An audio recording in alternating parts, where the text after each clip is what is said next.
To this day, I still can't comprehend what happened in that old god-forsaken town of Angel Lake.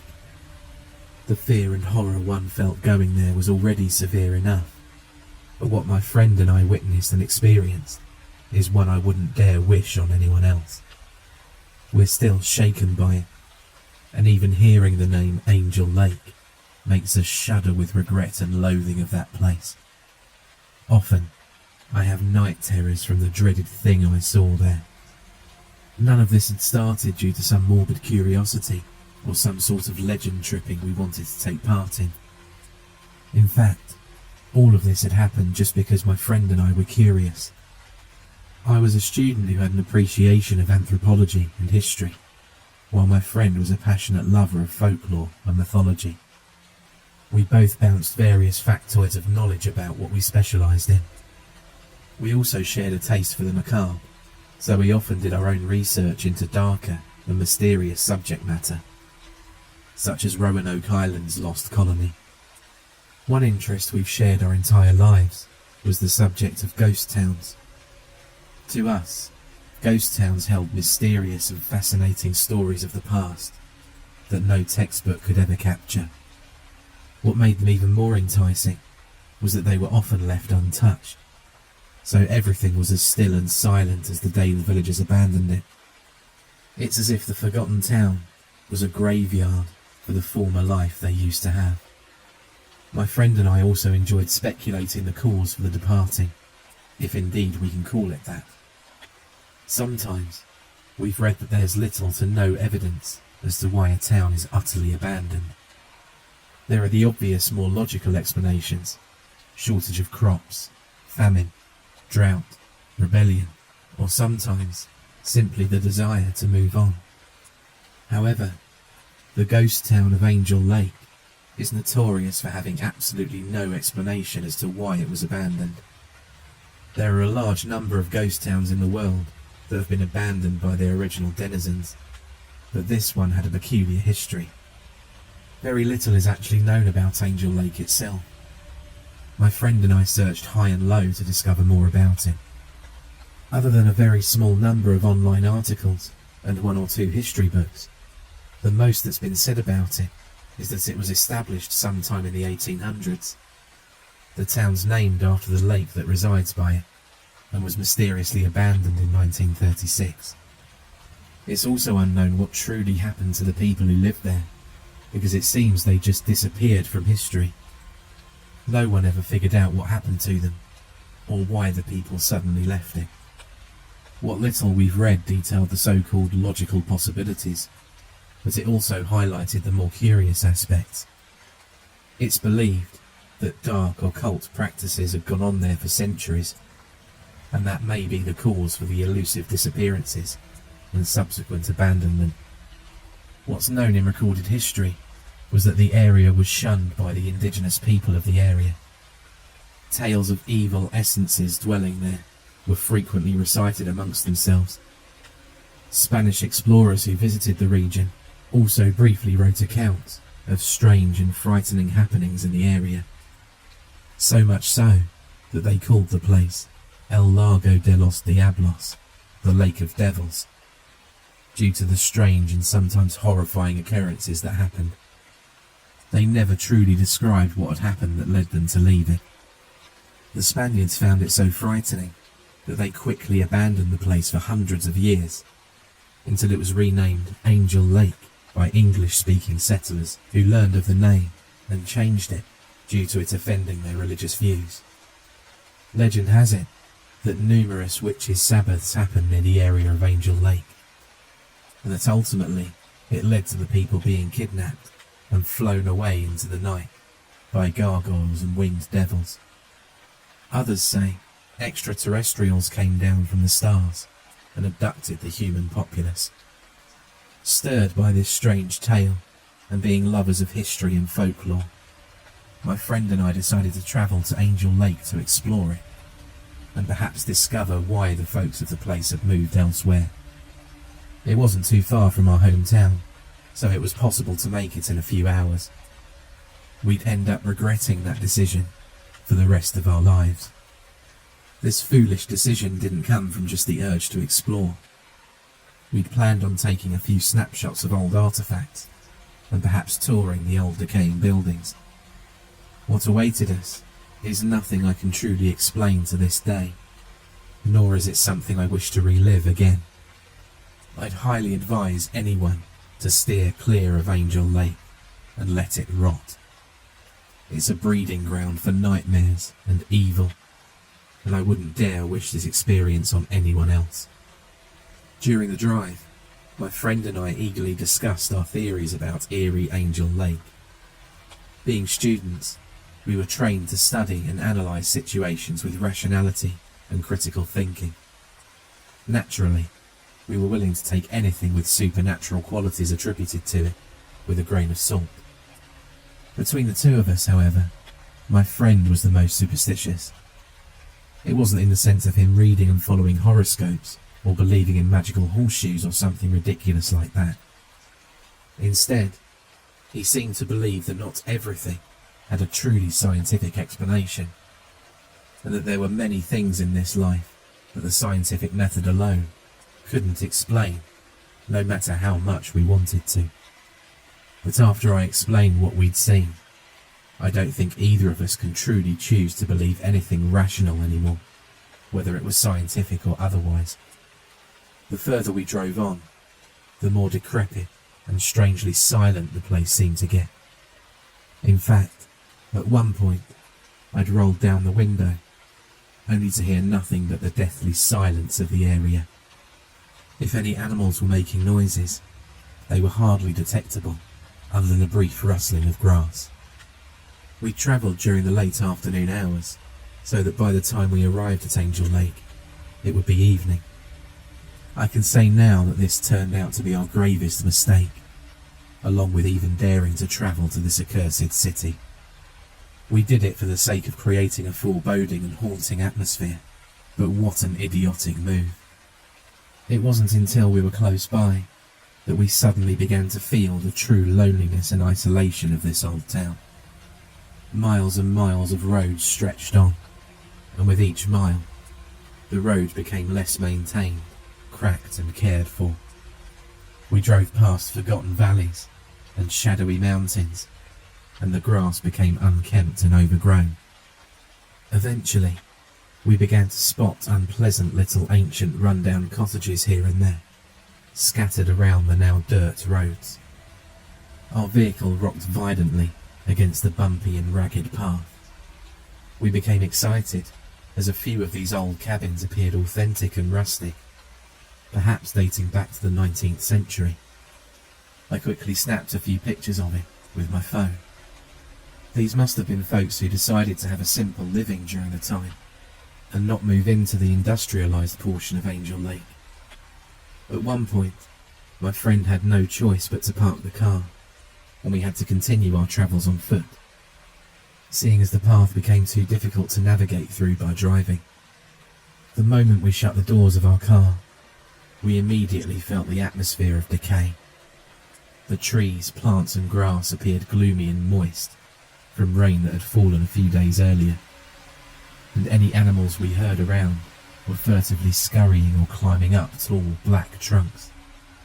The ground was very muddy, and we could hear the faint twittering of unknown birds in the distance. Finally, our eyes landed on a small, dark town located at the end of this virgin forest. Originally, I thought we'd be thrilled to explore this age-old town and investigate what happened to it. But for some reason, both my friend and I felt hesitant to step inside. As outlandish as this sounds, we felt a sort of unwanted presence emanating from it. The more we gazed at it, the more we felt slightly afraid. I did my absolute best to hide it, and I noticed my friend's fears because he was as fretful to enter as I was. He turned to me and asked if I was coming along and what I was waiting for. I lied and made up the excuse that I was simply observing the town. We both exchanged unsettled laughs and went in as if we were both untroubled. The streets were filled with old architecture and desolate houses. There were still signs from old shops hanging up, and the residential homes still had wooden furniture on their verandas. It felt so strange to be here. Often, when we walk through neighbourhoods, we often expect to see the windows lit up or people walking down the road. But here, it felt so empty and forlorn. It was very unnerving to imagine what had caused this little place to be forgotten. We knew we could go inside any of these buildings that we liked and rummage through the things they contained. But there was something curious about these houses that left us feeling fearful of them. It was as if there were things still dwelling in there, hiding in the darkness and waiting for someone to enter it. It sounds silly, yes, but it felt that way. The fact that the sun had gone down and the sky was beginning to darken made it seem even more grim and devoid of life. As we marched our way through the dead streets, we snapped more photos and pointed out the little stores and houses we found interesting, and remarked on their archaic appearances. I believe that secretly my friend was pointing at places and objects just to fool me into thinking he wasn't afraid. But the truth is, it was so powerful I could sense it. We were both very afraid, and I believe we both began to regret coming here at this late hour. Regardless, there was something that enticed my curiosity, and I simply had to search it. It was an old rectangular building in the town's plaza. The sign on top of it read, Angel Lake Newspaper Agency. I pointed it out, and my friend became excited as well. Inside, there would surely be valuable sources of information revealing how life was here, and perhaps shed light on some of the citizens and its history. We both pushed open the decrepit old door and entered into the small office-like place, and stared in complete amazement at the old tables, typewriters and file cabinets that were knocked over and scattered all over the room. We instantly began scavenging through old papers and furniture. We found numerous unfinished newspaper articles detailing recent events, and many tidbits of local news during the 1930s. It was evident by this that the journalists who were writing these must have got up and left suddenly. It left us with a slight unnerved feeling as we continued to look through everything.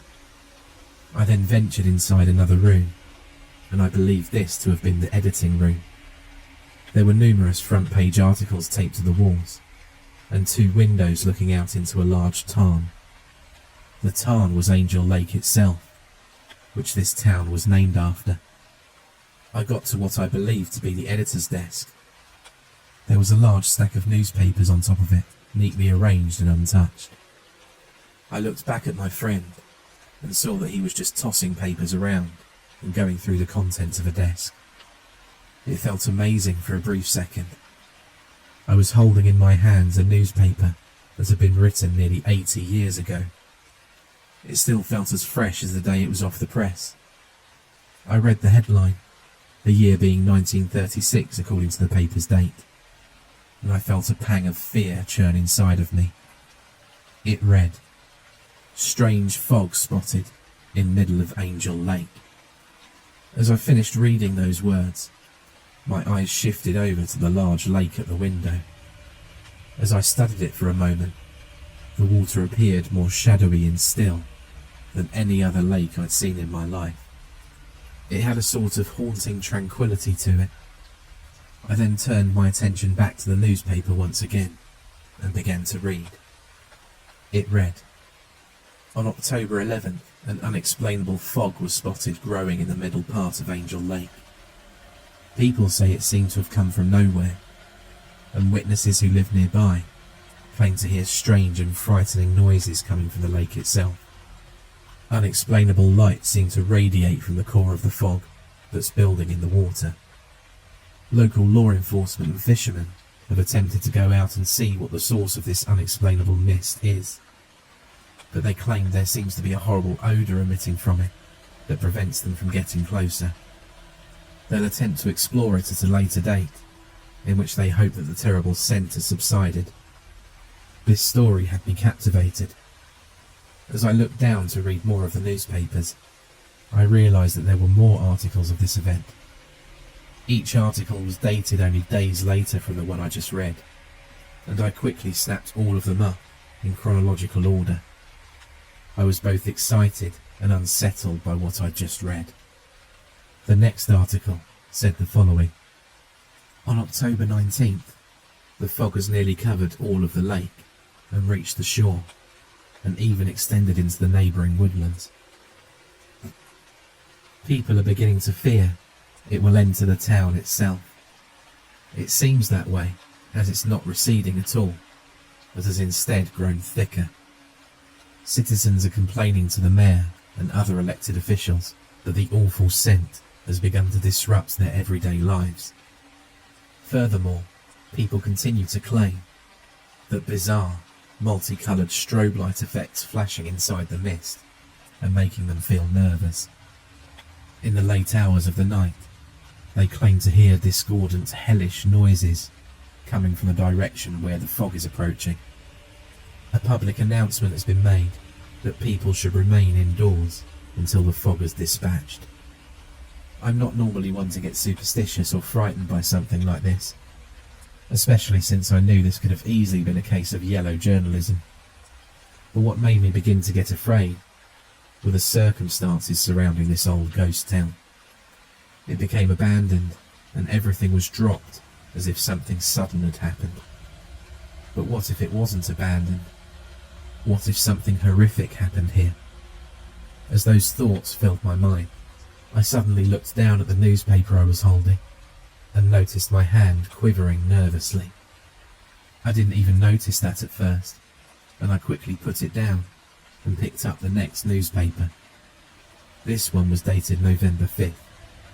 The fog has still not disappeared since it was first spotted on October 19th. The city government is still uncertain of what it is and how to get rid of it. The fog has now reached Angel Lake and has begun to crawl its way onto the streets. Denizens are beginning to disappear under mysterious circumstances. People are claiming that a few of their loved ones have gone outside to stare at the mist, and as if under some sort of hypnosis, went into the foggy depths and never came out. The last thing they'd hear would be their loved one let out a horrible shriek of terror, and then no trace would be left of them. The bodies of cattle, birds, and various other assorted animals are discovered dead near the deadly mist. Plants and trees are also beginning to decompose, wither away and die when the fog approaches them. It's unknown what will be done at this time. At this point, my friend entered the editor's office, and I immediately cried out and dropped the newspaper as he called to me. He noticed my alarming expression and my demeanour, and asked me what the matter was. Trembling, I picked up the newspapers I was holding and read them aloud to him. When I looked back up at him, he was just as pale and terrified as I was.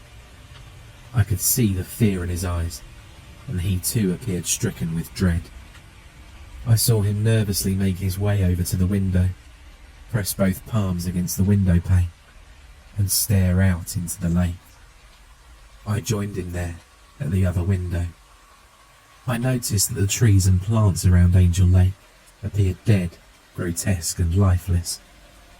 It was then that I realised that this was giving this strange old town such a haunting feeling. Everything appeared barren and without life. The lake itself appeared like a lonesome, cold abyss. The more I peered at it, the more I envisioned unspeakably abominable things hidden beneath it. Was there any validity to these newspaper pieces? Was it just an elaborate hoax? They appeared so authentic. It just didn't make sense. I went back to the desk and picked up the next newspaper.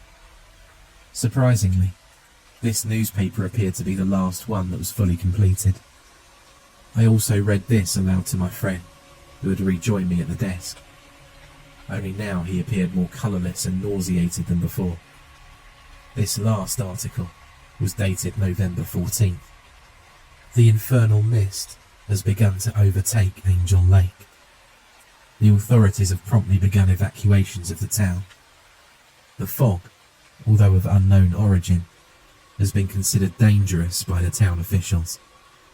Crops have become deformed and inedible. Animals have also grown deformed, dying as their flesh rots away. People of Angel Lake seemingly fall under some kind of inexplicable trance that lures them into the deadly fog and do not return. It's uncertain where they go to, or if they're even alive anymore. The foul odour has been speculated to come from the mist itself, and it's become completely unbearable. The fate of our town will be left unknown. I placed that nerve-shattering article back on the table and arranged the newspapers back in the way I found them, and perhaps the way they'd been for decades. My friend and I exchanged very nervous glances. Suddenly, this once scholarly and anthropological journey had turned into an ominous and weird mystery. It left us both vexed and with far more questions than answers. I felt myself grinding my teeth in nervousness. My thoughts were muddled with the perplexing accounts I'd just read. My folklorist friend turned back to the window to gaze out into that hellish lake again, while I began to scan the room for more evidence as to what had happened to this ghost town. As I was searching through the desks and ground, my eyes suddenly landed on an old typewriter at the corner of the room. It piqued my interest because it seemed to have a half-finished piece of manuscript of sorts wedged in it. Not wanting to touch it due to me desiring to leaving everything as authentic as possible, I stood over the device and read the hardly legible text smeared on it. To my surprise and horror, it seemed to be a sort of note hastily written up by some unknown typist. It wasn't formally typed to be in a newspaper. I began to read, and after this, I began to truly feel the overwhelming essence of pure horror. The damned fog is not just vapour, it's a living thing. It's not just taking people, it's eating them. The toxic fumes are killing the flora and fauna. It has some sort of devilish power. It's overtaking Angel Lake. I leave this note here to warn anyone who's foolish enough to come here.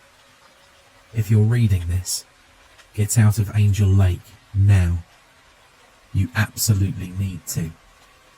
If you wish to stay another moment, may God have mercy on. That was all that's written on the sheet before it abruptly stopped. I just stood there, quaking like a miserable coward at the words on the paper.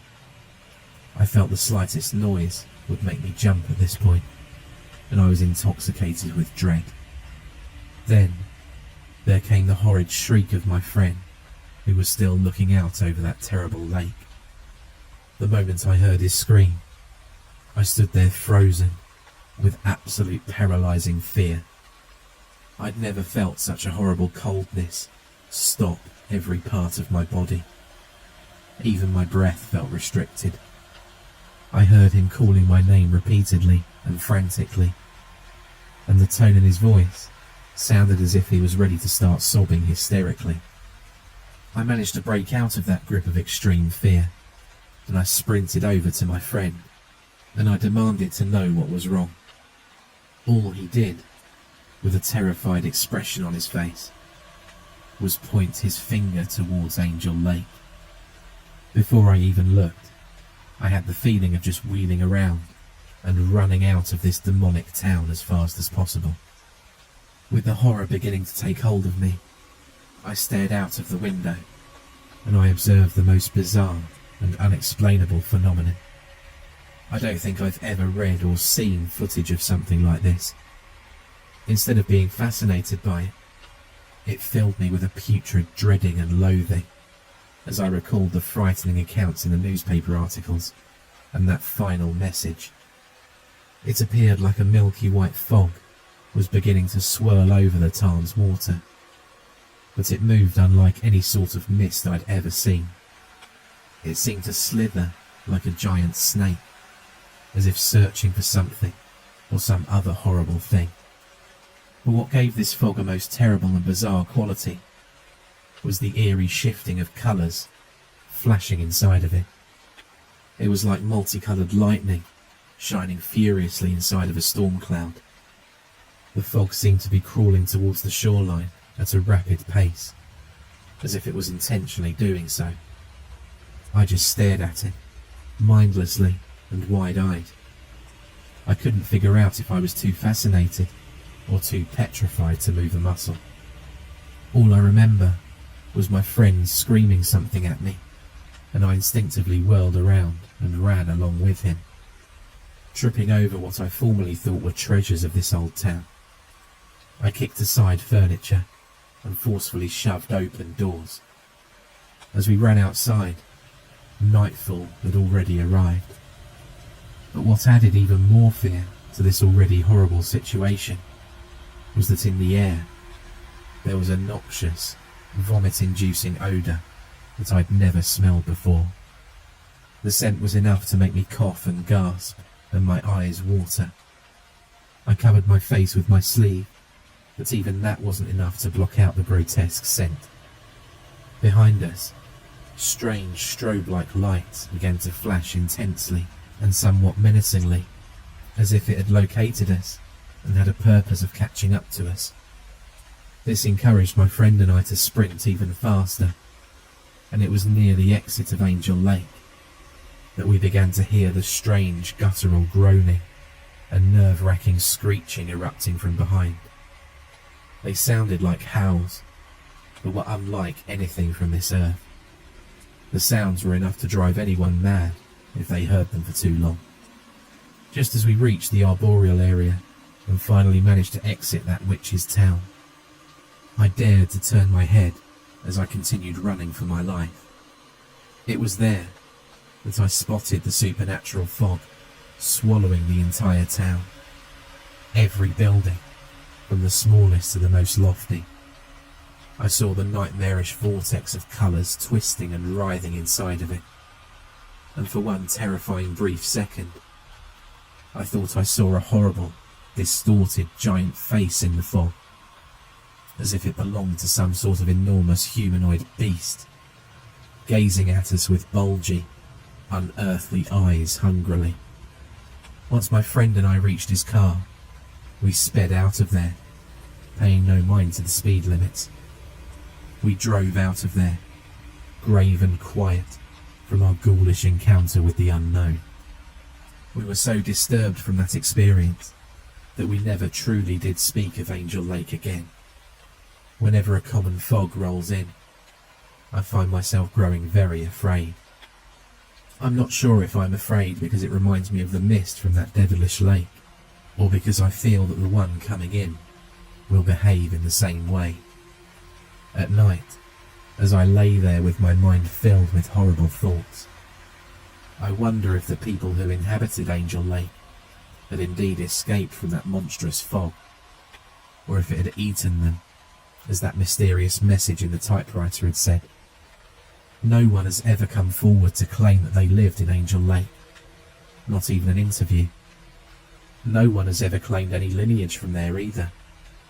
It makes me nervously consider the possibility that perhaps the people had disappeared within that fog and not fled. The thought fills me with terror and paranoia. I know I'll never live that experience down. I can only hope that no one dares disturb that horrible fog of Angel Lake ever again.